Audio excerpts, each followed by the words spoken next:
Good morning. My name is Ralf Friedrichs. I'm an addiction recovery coach, a life coach, and the host of this show, the Take Your Life Back Today radio show. You can see a video version of this if you go to YouTube under channel Take Your Life Back Today show.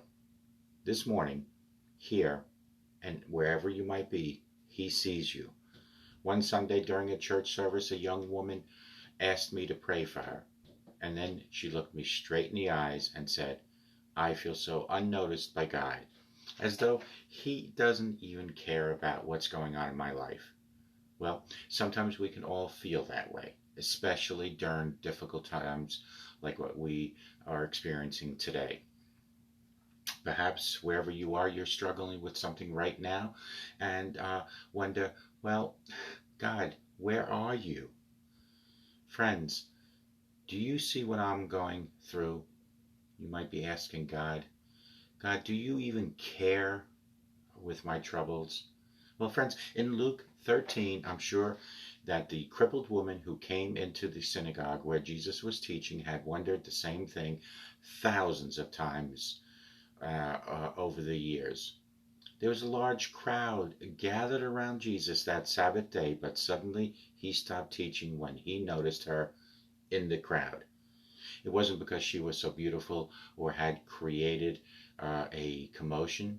The woman had been crippled by a spirit for 18 years, was bent completely forward, and could not straighten up. One translation describes her as a woman who had a spirit of infirmity that had bound her. Bent over and very frail, she felt completely unnoticed and very alone. Others always avoided her, but the good news is that Jesus saw her and he knew all about her. In fact, he immediately called her forward.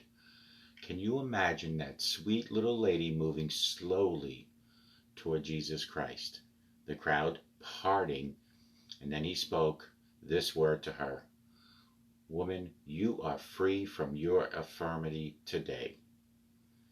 Then he touched her, and she immediately stood up straight for the first time in nearly 2 decades. Can you imagine the first face she saw in this upright position was the face of God? It was the face of Jesus. She felt invisible, uncared for so many years. She had an identity of being crippled, but Jesus saw her and called her a daughter of Abraham, a precious daughter of promise who needed and deserved his compassion and his love. He saw his covenant of love with her. He saw a promised agreement that couldn't be broken between her, human mankind, and God. When he set her free that day, I'm sure she was stunned. Don't allow anything to bend you over and bind you up this morning, because whom the Son sets free is free indeed. You are free indeed today. You've been bought with a great price. You are joint heirs with Jesus Christ. You have a covenant between you and God, just as that woman had. No matter what the situation is that you're in right now, no matter how unnoticed you feel, he sees you and he knows you. He's calling you forward to come everything he's intended you to be. Stand up straight, look into his wonderful face, and tell God how awesome God is. Call me at 844-405-HELP. Together we can help each other take our lives back. Be good to yourselves. Always be good to each other. Remember, simple smile to a stranger can help that stranger for the rest of their life and can change your life as well. If you're bent over, walking crookedly, stand straight up and look God in the eyes and thank him for his kindly love each and every day.